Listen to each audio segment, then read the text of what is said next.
Bonjour Adrien Gindre. Bonjour Bruce. Votre invitée ce matin, Sophie Binet, secrétaire générale de la CGT. Bonjour Sophie Binet. Bonjour. Vous appelez aujourd'hui à manifester, on va en parler dans un instant, mais d'abord cette annonce hier soir du gouvernement concernant l'entreprise Shein, puisqu'après la découverte de poupées pédopornographiques et d'armes sur le site, le gouvernement engage un processus de suspension de la plateforme, le temps que les contenus soient mis en conformité, dit Bercy. Est-ce que le gouvernement a raison d'agir ainsi ?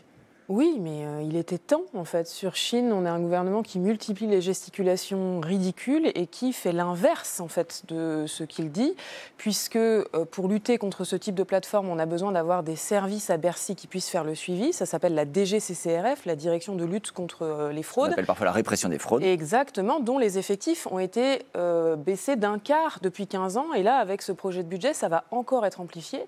Et puis l'autre chose, c'est qu'on parle beaucoup de Chine, mais en fait, il faut parler de toutes les multinationales qui produisent dans des pays à bas coût avec des conditions sociales et environnementales catastrophiques. Et donc, pour ça, on a besoin de les responsabiliser. Il y a un texte en France qui s'appelle le devoir de vigilance et le gouvernement est en train de le détricoter au plan européen. Sur les donc, conditions il faut notamment de être production. cohérent et agir Binet, dans la durée.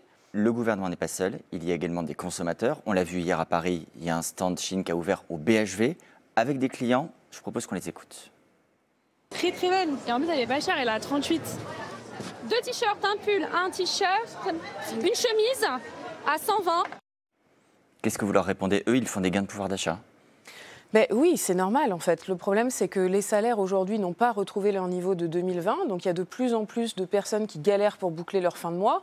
Et donc le problème, ce n'est pas les consommateurs. Le problème, c'est le gouvernement qui ne prend pas les mesures pour réguler l'économie. Et puis la dernière chose qu'il faut faire, c'est mettre en place... Donc il n'y a aucune responsabilité des consommateurs. C'est-à-dire que pour vous, tout est lié au salaire et au pouvoir d'achat. Il n'y a pas de choix conscient du consommateur entre différents produits. On n'est pas tous égaux dans cette situation. Quand on ne peut pas boucler ses fins de mois à quelques euros près, évidemment qu'on n'a pas trop de marge de manœuvre sur ce qu'on achète à ses enfants pour les vêtir. Je rappelle qu'il y a des millions de Françaises et de Français qui n'arrivent pas à remplir leur frigo alors qu'ils et elles travaillent et que c'est à eux que le gouvernement s'attaque. La dernière chose qu'il faut faire pour lutter contre le dumping, c'est mettre en place des droits de douane aux frontières européennes et les moduler en fonction des normes sociales, environnementales et fiscales. Bon, il y a une taxe petit colis qui va être mise en place, 2 € par article, pour le coup, bonne idée. La taxe sur... Oui, mais c'est trop timide et trop lent.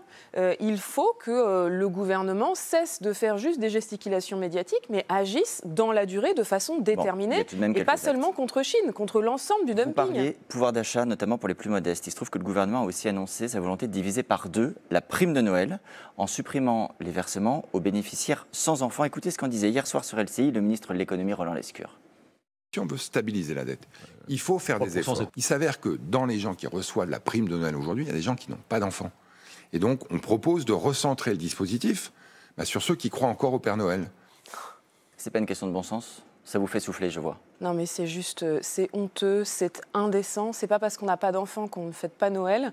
Cette prime de Noël, c'est pas de la générosité, c'est la conquête d'une lutte qui a été menée par la CGT et par les chômeurs en 97-98, où nous avons réussi à arracher cette prime de Noël pour les plus précaires.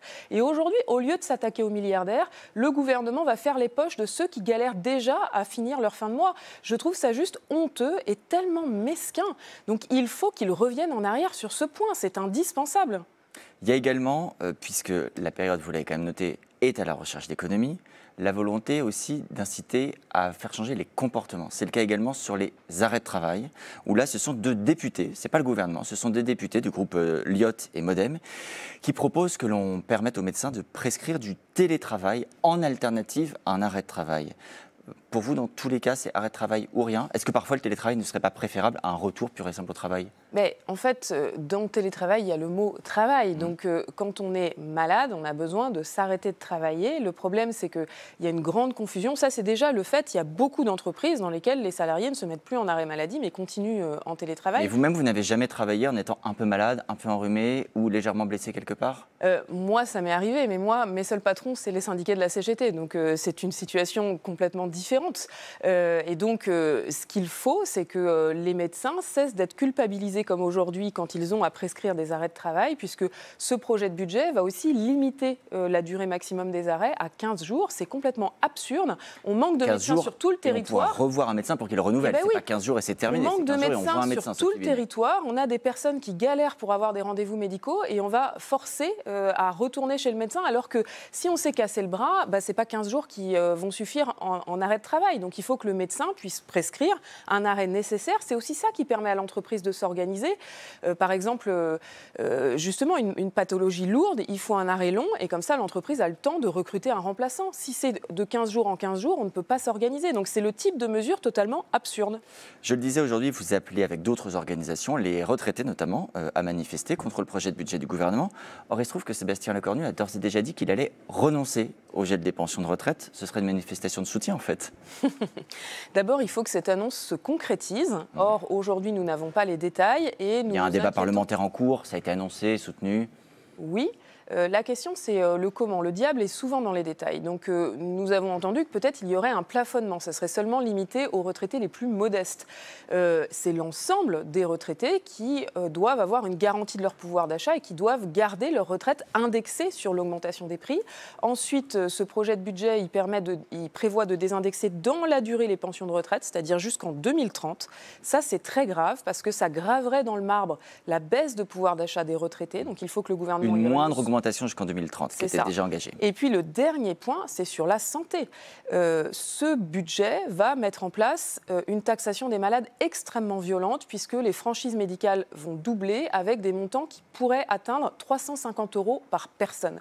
Ça pénalise prioritairement les retraités qui sont les premiers à avoir besoin de se soigner. Des plafonds et des millions de personnes qui seront exonérées. Le gouvernement dit 18 millions de personnes qui ne seront pas concernées par cette augmentation des franchises. Oui, sauf que ce n'est pas tout le monde. Mais en l'occurrence, les plus fragiles. Les retraités sont très pénalisés par cette explosion des frais de santé et sont aussi très pénalisés par la baisse de financement de l'hôpital qui est prévue dans ce budget, où si on ne change pas la donne, la situation de l'hôpital va encore se dégrader.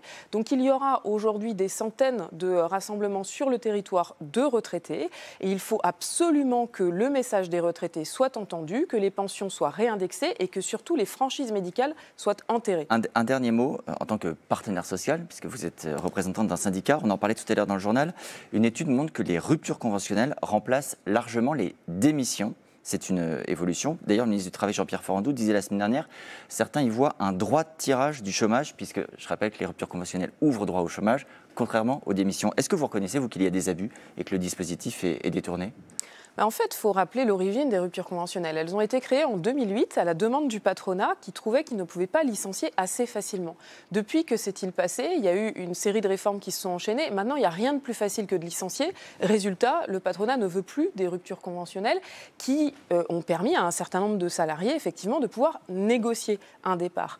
Aujourd'hui, il y a déjà des dispositifs qui existent pour différer le moment auquel on a accès au chômage quand on part avec une rupture conventionnelle.